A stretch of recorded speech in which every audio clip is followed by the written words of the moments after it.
perfume collection update. You asked for it. Here it is. This is a fragrance from Diptyque. It's called Trois. It's one of my very first niche fragrances, probably one of the first 5 niche fragrances that I got into once I discovered that they existed, and probably about 12 years ago or so. And this is called Trois. It's my very first incense fragrance as well. Now, when you hear incense, if you have experience with going to Mass, going to a Catholic church, visiting a cathedral, an olden days cathedral, you smell that incense. This isn't one of those. I love this sort of incenses. This is more like you're in the Middle East, or you're in the Mediterranean.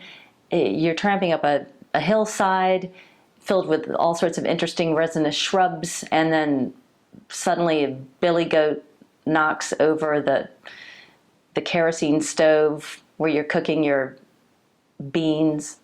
I don't know. I'm inventing this whole camping trip that's happening in your Mediterranean life. But anyway, let's just say the hill catches on fire and all of these resins go up in smoke. Myrrh and frankincense and kind of piney, shrubby things. And that's what Trois smells like. It doesn't last a long time on the skin. This is one of the few perfumes that I do advocate doing a total shower, personal shower on yourself in public, personal in public. And this is something that's very clarifying. There's almost a little eucalyptusy smell to it. I like to spray it in the bath because once it hits this hot water, it perfumes the room in this almost kind of spa type thing. So a favorite of mine. Hard to get. I got this at the Diptyque boutique, hard to say, in London a few years ago. And for a while they threatened to discontinue it, but it is still available, so I'm happy about that. This is by Guerlain. It is the parfum version of Nahema. Nahema, ooh, I'm going to put it on right now if I can open it, because this is a very complex lady. Oh, wow. It's purported to be a rose perfume, but it's really hard to say what it is. It's one of those, I think it was made in the 80s, but when you smell it, it has a heritage smell, as if you're smelling a fragrance that could be from the 40s, 50s, 60s, in that it's not, it's very abstract. So there's a lot going on there. It almost has an ashy smell. I like to think of this as a Maria Callas operatic perfume. And my little narrative that goes on in this squirrely head of mine is that, you're backstage after she's given this amazing concert of all of her operatic hits. You go backstage to say, "Brava, Maria," and you've already missed the boat. She's gone. However, there's all these bouquets of roses starting to wilt. Perhaps the water they're in is going a little stale. There's all these cigarettes stubbed out in ashtrays and half-drunk whiskeys and brandies all around the room, some wine, and just that smell in the room of all of these things. It's like a celebration that you've just slightly missed. You're just a little bit too late for the celebration, but it's all stewing in this air, in the air in the room, and there's this whole sense of possibility. If only you were on the guest list. If only you knew you were on that guest list. There's a lot. Oh, there's honey in there. This is an adult perfume. It's very grown up. Not for children. Keep it away from the children. Aromatics Elixir by Clinique. Again, my actual bottle of the eau de parfum is elsewhere, and it's in London waiting for me to give it some love. But I do have the body lotion. Body lotion is a pretty good version of it, I have to say. It's maybe a little lighter. This is a fragrance that you have to apply with caution. It's very bold. I actually apply with just one spritz at the base of my spine and under my clothes. And when I wear it that way, people can smell it in a non-assaulting fashion, because if you spray it around, up high and around you, you can be assaulted by it, and you can definitely be a little domineering to be around in an olfactory sense.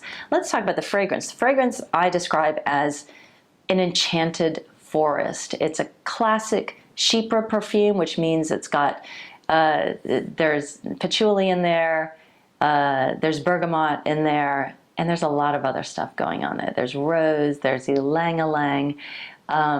It's dark, it's dense, there's oak moss in there. So that gives you the foresty element. It's really beautiful. Again, it's an adult perfume.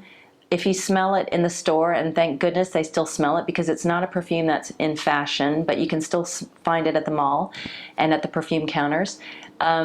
If you just smell it on a blotter, on a paper strip, you don't get it. That's when you might wrinkle your nose and go, ooh, it smells, it's a little, beyond the grown-up and maybe into the over-perfumed, elder lady who's perhaps lost her sense of smell and doesn't know when to stop. And that's why you have to be careful with this perfume when you apply it.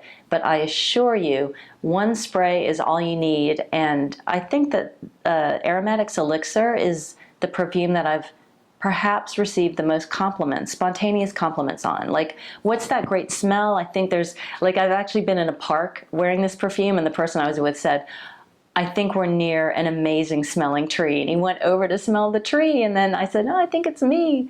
It's not a tree, it's me. I take credit for the smell. And he had to agree it was me. This is Musc by Bruno Acampora. It's probably one of I think it's my absolute favorite perfume right now. Of course, it always shifts, but I'm safe to say that this has been my favorite perfume for probably the last 2 or 3 years. And it's especially my favorite perfume now that it comes in a spray. I guess this is the eau de parfum spray, and I had it in the oil for years. This is a perfume that dates from 1972, not this bottle, but the actual formulation. And it's a fantastic musk that smells almost mushroomy. It's very foresty and mushroomy when you first put it on. And that sounds odd. Why would I want to smell like a mushroom, Katie Puckrick? Why? Why are you making me do this? Well, the mushroom thing goes away, and then you're left with a really great complex mix of, I guess it breaks down to, there's rose, there's clove, there's carnation, which is spicy, and I always like to describe this as the smell of slept-in sheets. Clean sheets, clean bodies, and the sheets are warm and they're soft, and when you smell them, you remember all the nice things that's happened in those sheets. Maybe just having a good night's sleep. You don't know what I'm talking about. Don't jump to conclusions. I love this fragrance. Oh, this is also, for what it's worth, I don't know how meaningful this is, but I always get compliments on this one when I wear it. And this is a good one I find to wear when I go out to dinner, because it lingers close to the body and it doesn't interfere with food tastes. Some perfumes are they're a meal in themselves, and you would not be well advised to wear them in those sorts of environments. And also like places like when you go to the movies and stuff. Not good to wear a bombastic perfume.